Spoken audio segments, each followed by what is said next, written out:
Holy shike, let's talk about pigs. Here's your host of the Pork Podcast, Jennifer Shike. There's just something about the story behind the story. And as a storyteller, I'm always searching for ways to give readers just a little bit more. And that's what the Pork Podcast is all about, bringing you stories of the people and the progress of the pork industry. I'm Jennifer Shike. Let's go find just a little bit more.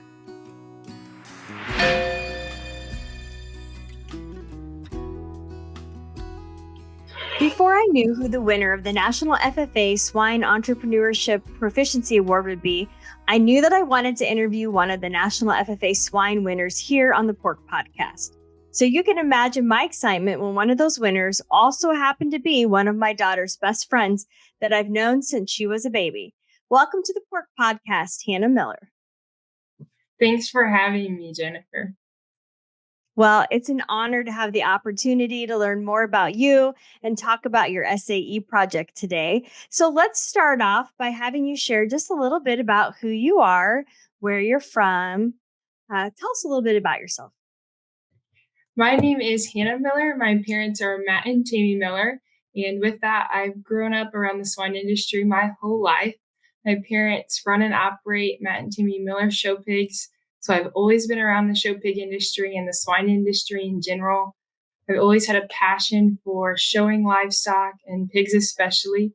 I've always been able to grow up and help with my family's operation, and I've been deeply involved in the agricultural industry. So that's led to my passion and my drive for my SAE, but then also for my future plans. Well, it's been so much fun to get to watch you grow up in the swine industry. Not only were your mom and I basically kind of handing off being pregnant at the same time with you guys, but our backgrounds go back very far. We were both involved in helping get, your mom was involved with Team Purebred, and I was involved in getting National Junior Swine Association started. And so our history goes way back beyond you girls. But it's really pretty special to be able to stand by each other alongside the ring and watch our kids out there showing. And so, I wanted to just bring you on to learn more about your project, talk to you a little bit about some of your future dreams and goals in the industry, and learn how FFA has just helped bring a lot of those experiences to light for you. So, let's start off a little bit with, how did you decide on pigs for your SAE project? Now, it makes sense to me knowing your background, but how did you decide that was the direction you wanted to go? Because there were a lot of ways that you could take SAE projects. Definitely. So I'll start with the fact that in my swine operation, I have 7 sows. It consists of spot and Tamworths. One year at State Fair, I talked with my parents freshman year, and I decided that, I have the most passion for swine. So it made sense to me that I would have a swine book of my own. My brothers took it in a different direction and have done the crop side for their SAE. My other brother has sheep in his project. But I definitely wanted to take on the swine area of it because that's what I feel most passionate about. But then at State Fair, actually the sow that has started my operation was reserve at State Fair, and she was a reserve Tamworth gilt. I told my parents that there was only 2 classes, and if I was able to start with a competitive gilt and then be able to raise competitive offspring, felt like I would make a larger impact and be able to be on the more competitive end that way. So it made a logic sense in my head to start with the Tamworth, but then also stay for the swine side on my operation. Sure.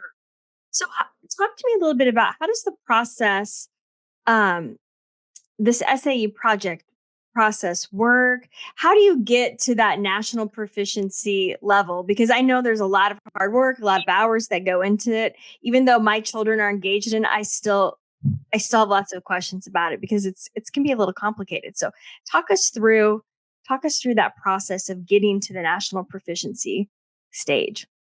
Definitely. So there's different ways that each state records their book or records how you write down the information to win your state contest.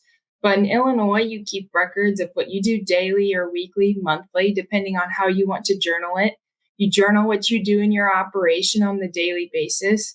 So in my operation, I would journal that I put this sow in the farrowing crate and I fed these sows today, or I processed that litter, for example. Then also I keep track of all my financial records. So anything that I've bought, including like shavings or medications, I keep track of that. I also keep track of then any income that I get. So any pigs that I sell, the income that's coming in from that. Also, in the way our Illinois books are set up, we have our project manager. So it keeps track of all of the offspring in your project and all of your breeding side of your operation. So all my sows are listed in there. And then I keep track on my herd manager where my offspring are going, who they're selling to, if I'm going to transfer them to my market book so I can show them, or then transfer them back into my breeding book. But then I fill that out. And that's what gets me in Illinois to the section contest. So I had to win my section contest. And then if you win your section contest, you get to move on to the district contest. And there's 5 districts in Illinois. And then if you win your district, you get to go to the state level contest. And at the state level contest, you compete against the 5 district winners in Illinois. Then I was fortunate enough to be able to win the Illinois state contest, which is a big achievement in just that. And then from there, it's a little different when you get to the national level because of all the different states have their books set up a little differently and what's required. There's some states that you just fill out an application to compete at the state contest and they don't actually look at your records. That's kind of what the national contest is. So for the national contest, all the state winners fill out an application. So the applications, my application ended up being 24 pages long. It's a bunch of different questions. For example, the first question on it was like, tell me a little bit about your operation and what it involves and how your finances work in your operation. There's a word count on all of them that you fill. And then you fill out that application with different references, different things like photos of your book, safety photos in your project, different proficiency factors or things that you've been able to increase in your book. And you record your offspring in there too. So it actually doesn't look at the stuff that we've done at the state level contest. And then from there at nationals, they'll sort through all the kids who turned in an application in each area, and they'll select a top 4. From those top 4, then those top 4 get a 15-minute interview with, I ended up having 5 judges, but I know another girl who only had 3. So then you interview in front of a panel of judges. You have a 2-minute intro. Where you just talk about your operation, where they don't ask you questions. And it's actually kind of cool because you got to hear the 2-minute intro of all 4 finalists. So I got to hear the 2-minute intro of the other 3 boys that I was competing against. And then we have 13 minutes of questions that they ask you. You just get to answer about your project, things that can relate to your application, but also things that I've put in my records in the past. Then from there, they pick the winner off of your combined score of your application and your interview. Well, thank you for walking us through that. You made it seem a lot easier than it feels to me sometimes as I listen to the kids talk about it. So you did a great job of explaining it. What was your interview like at nationals? Were there questions easy or were they hard? Kind of what were some of your thoughts as you sat there with the people on your interview panel? So my interview was actually on Zoom. It was about a month before the contest, which for me, it allowed me to then practice for my CDE team more. It allowed me to get that done. But there was a lot of prep that I did beforehand for my interview. It was a little nerve-wracking getting on there and seeing the other contestants, but I had done a lot of practice interviews over Zoom that my advisor set up for me, that I had set up with other people in the industry. By the time that I got to my interview, I was second in line to give my 2-minute intro, and I was very confident in that. Prepared public speaking, I prefer a lot more than extemporaneous. So when I got to do my 2-minute intro, that went very smoothly. And then I was also the second kid that then went in for the actual interview. Once I got in there, I was actually very fortunate because I'd heard all the questions that they asked me. I'd heard them. Some past person had either asked me that or I'd worked on them with my parents and my advisors. So when I actually got asked the questions, I wasn't really nervous, which is actually new for me. I'm normally nervous when I go into those things. But for the interview process itself, with all the practice that I'd put in beforehand, all the questions I'd kind of covered and had enough industry knowledge and knowledge about my operation that they were fairly simple to answer. It's a pretty intense level at that national level. And I've also had the honor of being a judge before in some of the competitions. And I'm so impressed by how talented the young people are. There's so many great lessons that you guys learn in FFA. And I'm curious, what do you think is one of the biggest takeaways or lessons that you've learned through your SAE project specifically? Yeah, I think through my SAE, I've been definitely more I would say managerial, like tasks or different things, like how to be a leader, I would say, how to take things on my own. And I mean, my operation is my own. It's not my parents' operation. It's not like I just took 7 of their sows and put them in a book and said they were mine. I make all the decisions myself. And I have to be very alert and very attentive to all the things and all the moving parts in my project. I think of an example of this I actually used in my project of when I missed a sow that was coming in heat and I missed her and I was supposed to breed her. So then I had to wait another 21 days and I talked to my dad and I was like, oh, I missed her in heat and she was in heat. I just flat didn't catch the signs. And dad's like, well, those are the things that you have to always be alerted for and attentive for so that you don't make those mistakes again in the future. But I think my SAE particularly has made me make sure that I'm always in charge, like always know what's going on in my project. But then that also has helped in a lot of different aspects, not just in my SAE project, but then making sure that I always know what's going on and I'm always alerted to different things that are going around. We will be right back after this message from our sponsor. Hey, I'm visiting with Elanco Swine Technical Consultant, Dr. Jessica Risser today. Welcome to the Pork Podcast. Thanks for having me, Jennifer. Well, Elanco is bringing a new swine respiratory disease injectable to the market. Can you tell me a little bit about Predilex? Yeah, so Predilex was approved earlier this year by the FDA for treatment of swine respiratory disease. It's the first unique injectable antibiotic that's been approved by the FDA in some time. Predofloxacin is the active ingredient, and it's a novel third-generation fluoroquinolone. You know, as a veterinarian, what excites you the most about Predilex? Yeah, first and foremost, it's thinking about the clients and the producers and the ease of administration of Predilex.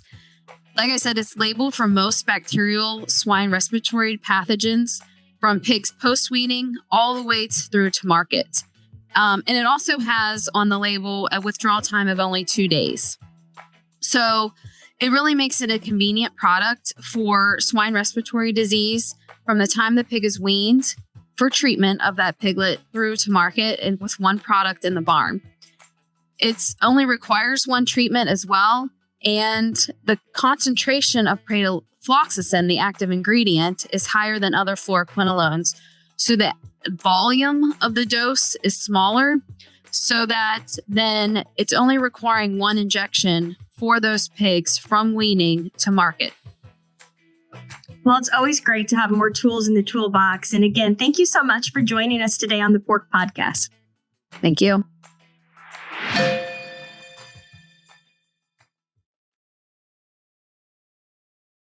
What do you think has been one of your favorite parts of your project? What did you enjoy the most about having a swine entrepreneurship proficiency project?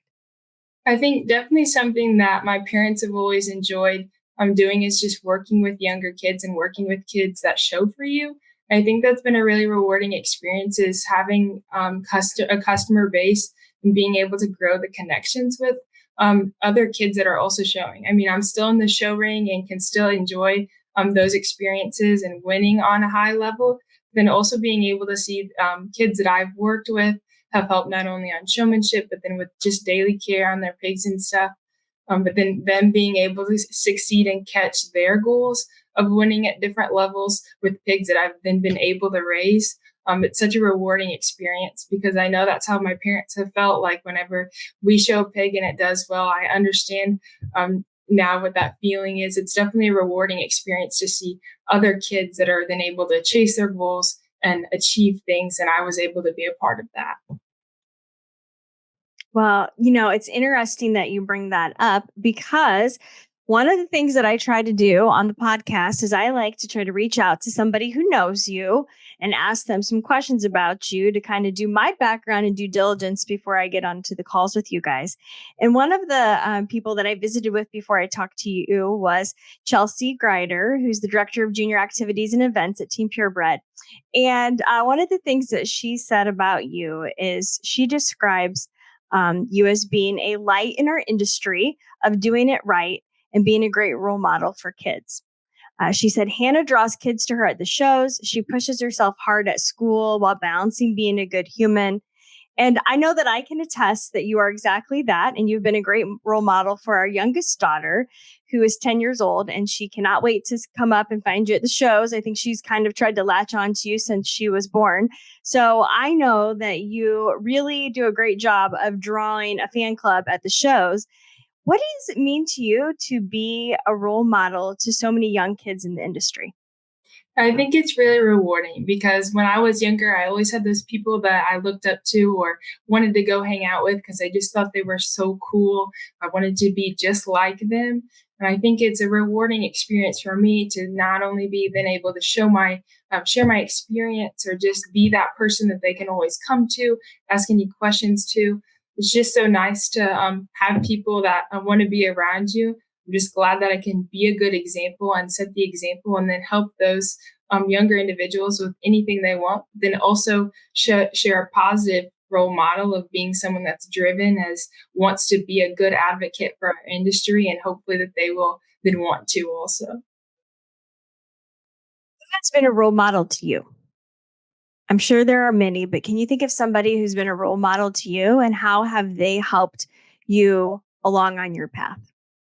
Yeah, definitely. When I think of many role models come to mind, and I think it's always cliche to say your parents, but that's definitely what I'm going to say.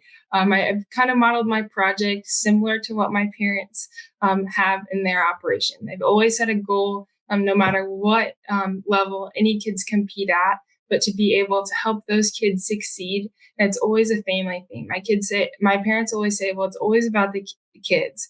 And my dad he always used to say that, he goes, it would be cheaper if we just sold all the pigs and we bought a boat and we went boating every weekend. And he goes, but that's not what you want to do. And he goes, that's not what a lot of kids want to do on our industry. He goes, so I hope that I can be a piece in their path to be able to do and succeed in an industry that they love. So now me being able to not only also be like them, but then really take the advice that they have for from their operation, mold it so that we do it with the best of integrity in my operation. My parents have definitely been a light into how I need to go about that.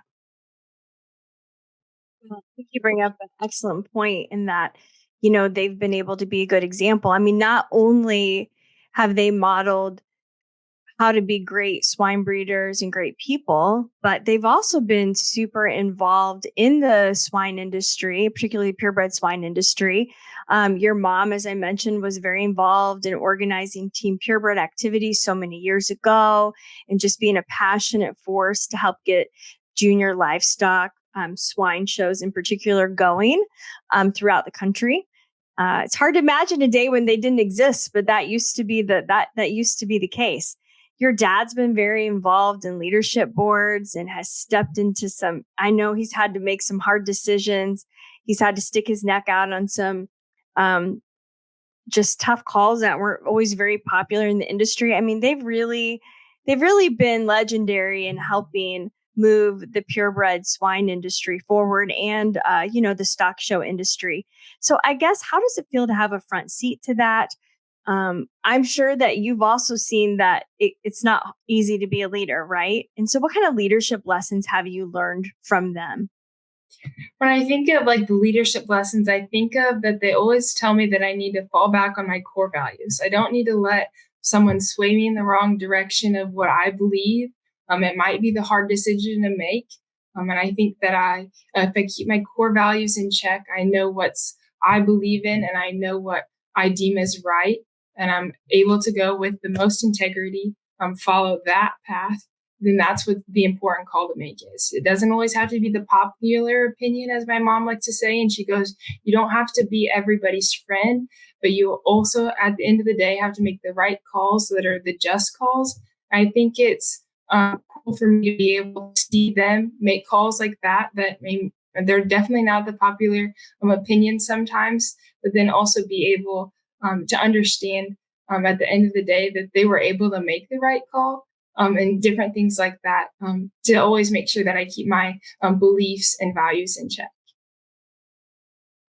Well, it makes me so happy as a fellow mom to be able to hear that you're taking those lessons from your parents and using those in life, because it's so true. I mean, I think we live in a world where we're constantly faced with social media. There's a lot of temptations to try to make a lot of people happy. I mean, I think there was a time where nobody knew what you were doing. So it wasn't quite, you didn't feel some of that pressure. And I do think that that's something that we all face more than ever now. And so it's important to have those foundational beliefs that help keep you rooted, despite some of the chaos around you and so much information all the time. So speaking of social media, I've been thinking about the role of social media in sharing, particularly your generation's story in agriculture. And I guess I'm curious, how do you think social media can be a positive tool to help people understand agriculture better? I think there's so much give and take, and there's so much gap between consumers and producers. And I think that there's always so much negative information going around on the internet. And most of the time, it's false information about the agricultural industry. And so I think if producers or positive advocates of the livestock industry, like myself and my generation, who's very familiar with technology and what it can do, I think that we can use technology to the best of our benefit and promote a positive face for the agriculture industry. Or for the swine industry, in our example, we would be able to post the correct things, the things that are the true information instead of what people might hear or might assume. And sometimes we have to make sure that we're not too careful to jump on something and overcorrect them too fast, because they might not know any better. If their parents didn't grow up in an agriculture-based industry or anywhere close to a rural area or have any agricultural knowledge, you have to understand their side of the story too, because they don't know any better. I'm thankful that I grew up in an agricultural heavy area, and that I live on the operation that I do, so that I know that type of information and what's right in our agricultural sense. But I think then social media, we can then post a positive influence and face for the industry. So then we're able to promote the positive things and the correct facts about the information about the industry. So then that producer or consumers then can see what's actually going on and the truth to our industry. As I think about the future of this stock show industry, which I know you're passionate about too. There's so many good things that I can think of that have happened because of the stock show industry. But as I look at you and Olivia, I think, gosh, I'm so thankful that the stock show industry allowed Olivia and really all of my kids to find some of their best friends, to find people who really understand them, who challenge them to be better, and just share some of those same passions. And so I can get pretty protective and pretty excited about the future of the stock show industry, but there's always things we can do better. And so as you look at it as a youth exhibitor, what are some things that you think we need to do better in the stock show industry to make sure that it lasts for years and years to come? Definitely. I feel like as a stock show industry as a whole, we need to do the best job at, like what we just previously talked about, of promoting what we're doing, promoting the values and what the stock show industry stands for. It's not really, at the end of the day, it's not really about winning the show. It's what we're getting out of it, what I'm learning, what I'm taking away from it, what I'm able to get out of the industry. Because if you just looked at it, you'd be like, well, why are they just showing pigs to win a banner? That's what they're going to do. But at the end of the day, I've gotten some of my closest friends out of it. I've gotten so many mentors. I've gotten so many career opportunities, so much knowledge in career. I now have a general idea of what I want to study because I've been able to network at shows and different conferences with leaders that are at the shows. I've then been able to develop responsibility qualities, honesty, integrity, because I've been able to have that drive to work with my pigs to get them to be able to compete at the levels. So at the end of the day, we have to make sure that everyone knows what we're really doing in the industry to be able to promote it and keep it going, because we want to be able to have many more generations of youth to be able to have the same experiences that we've had. And I think that it's easy to associate stock shows with responsibility and teaches you hard work. But there are so many things that you guys develop, so many skills that you develop along the way that are much bigger than just learning how to work hard. One of the activities that I know all of you kids have been really interested in and have done a great job in is the Skillathon. And so I was going to ask you, outside of your FFA, I know that you've been really active in 4-H as well. What are some of those contests, maybe the Skillathon's coming to mind to me, that you've been involved in, and how have they been helpful to opening doors for you in life? And so like you said, I competed in the Skillathon contest or the Quiz Bowl contest for 4-H, like the different judging contests there too. They, like the judging contest, for example, it's been able to, it makes me defend a decision that I've made right on the spot, whether I know that that's the right or wrong decision. That's the right decision in my mind. And then I have to go into a room for reasons and tell the judge that this is what I believe and this is why.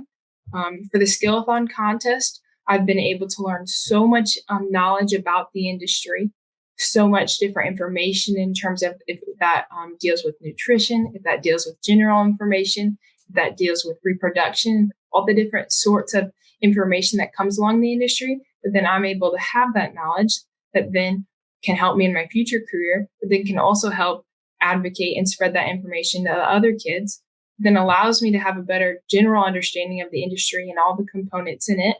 The Quiz Bowl contest, similar to the Skillathon contest, you study so much information to be able to be fast on the buzzer. That's not really the goal of that. It's been able to, so you have that information of the industry to carry that along with you.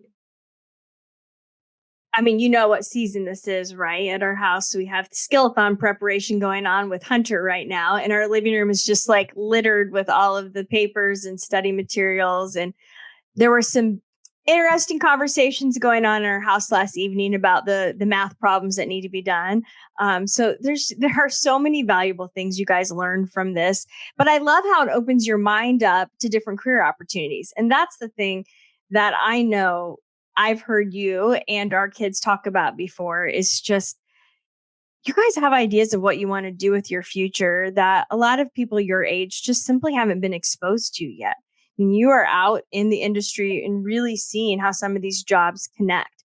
How do you think we get more young people connected to career opportunities in the swine industry? Definitely. I think different things like conferences at the shows. I know that you guys have done panels before where they talk on different things about the industry. I've benefited from different conferences that have multiple career specialists there that then you're able to sit at round tables with. They talk about their job and they're able to then network with that individual about what they do, how they got there, what their plan was originally. Is that what they wanted? But I think it's important that all of us that are clearly in the show pig industry, we all have a passion for swine. So I think that's definitely where my heart pulls, and I definitely want to stay in the swine industry and defend it. So I think it's as a job of our older youth members to kind of connect with the younger ones and see, like, we have a passion for this. So we need to make sure that we're able to stay in the agricultural industry and really back up the decisions that we want to be able to keep making in the future. Well, I can't even imagine the future of the swine industry without Hannah Miller in it. I know you'll be in it to some degree. What does your future hold? What are you thinking now? I know you're a senior in high school, so the world is before you. There's a lot of different paths that you can take. But right now, what are some of the things that you hope you get to do in your future? Yeah, currently I plan to attend a junior college in Illinois, hopefully be on the livestock judging team there. But I want to study animal science hopefully then to transfer on to a 4-year university and study animal science.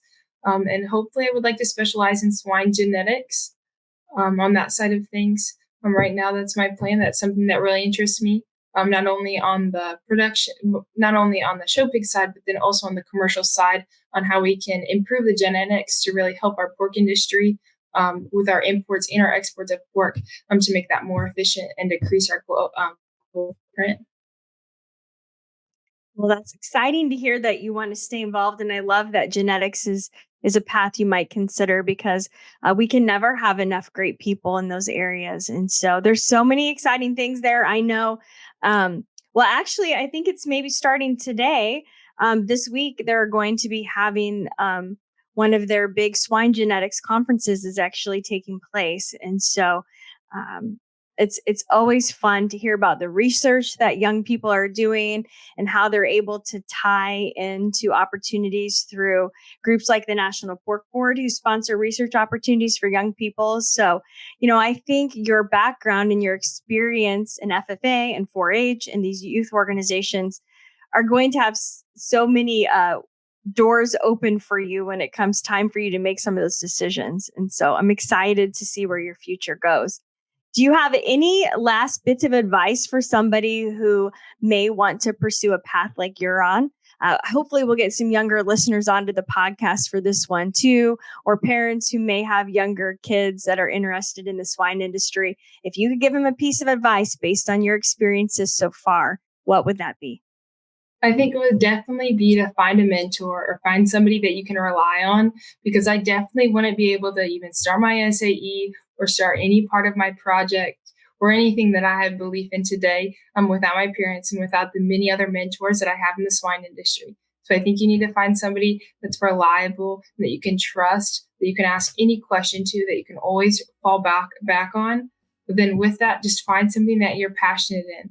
The swine industry is something that I've always had a desire for. It's always something that I've been rooted in. And then with my mentors that I've been able to rely on, I've been able to start a project that I now have been able to be the mentor for other individuals inside my project. So I definitely think it's a rewarding thing, but definitely something that I would definitely advise having a mentor for, that you can always ask those questions there. You always feel like somebody's in your corner. That is wonderful life advice, no matter what pathway you choose. But I'm excited that you've chosen the pork industry. We're so very proud of you. That is an amazing accomplishment. Each step was an amazing accomplishment. And to win the national award, that's outstanding, Hannah. And I hope that you will always be proud of yourself for that. You are a very talented, wonderful person, and it's an honor for me to be able to celebrate what you've accomplished and to be able to have you be one of our first guests on the Pork Podcast. And I just want to thank all of you for joining us today as well. You can dive into more of the Pork Podcast on Farm Journal's YouTube channel and listen to it anywhere podcasts are found. I'm Jennifer Scheich, finding the story behind the story.